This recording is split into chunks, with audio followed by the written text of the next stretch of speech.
முட்டைனாலே ஆம்லெட்னு இல்லாமல் ஒரு சிம்பிளான தொக்கு மாதிரியான ரெசிபி பார்க்கலாம். இதுக்கு 3 முட்டை உடச்சி எடுத்துக்கிறேன். 3 முட்டைக்கு தேவையான அளவு உப்பு, மிளகுத்தூள் போட்டு நல்லா கிண்டி விட்டுக்கலாம். இது கொஞ்சம் நல்லா புதுன்னு வர மாதிரி கலந்து விட்டுக்கோங்க. அப்போது முட்டை கொஞ்சம் ஃப்ளஃபியாக இருக்கும். அதுக்கப்புறமா ஒரு பிளேட்டில் கொஞ்சமாக எண்ணெய் தடவிட்டு நம்ம கலந்து வச்சுருக்க முட்டையை ஊற்றிட்டு அவன் இருந்தால் வச்சுக்கலாம், இல்லைன்னா நீங்கள் இட்லி சட்டியில் கூட அவிய வச்சுக்கலாம். ஜஸ்ட் ஒரு 10 மினிட்ஸ் வச்சிங்கனாலே போதும். நல்லா இந்த மாதிரி புஷ்ஷுன்னு அவிஞ்சு வந்துடும். இதை எடுத்து வெளியில் ஆற வச்சுருங்க. இதுக்கப்புறமா ஒரு கடாயில் ஒரே ஒரு பெரிய வெங்காயம் பொடியாக நறுக்கி சேர்த்துக்கலாம்.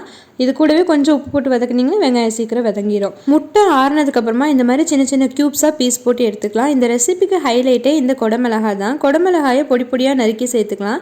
அதுக்கப்புறமா மிளகுத்தூள், மஞ்சத்தூள், கரம் மசாலா, கொஞ்சமாக மல்லித்தூள் தேவையான அளவு சேர்த்துட்டு நல்லா வதக்கி விட்டுக்கலாம். கொஞ்சமாக தண்ணி ஊற்றுங்க. தண்ணி ஊற்றி எண்ணெய் பிரிஞ்சு வந்ததுக்கப்புறமா நம்ம கட் பண்ணி வச்சுருக்க முட்டையை போட்டு ஜென்டிலாக கிண்டி விட்டிங்கனாலே போதும். அருமையான சைட் டிஷ் ரெடி. ட்ரை பண்ணி பாருங்கள்.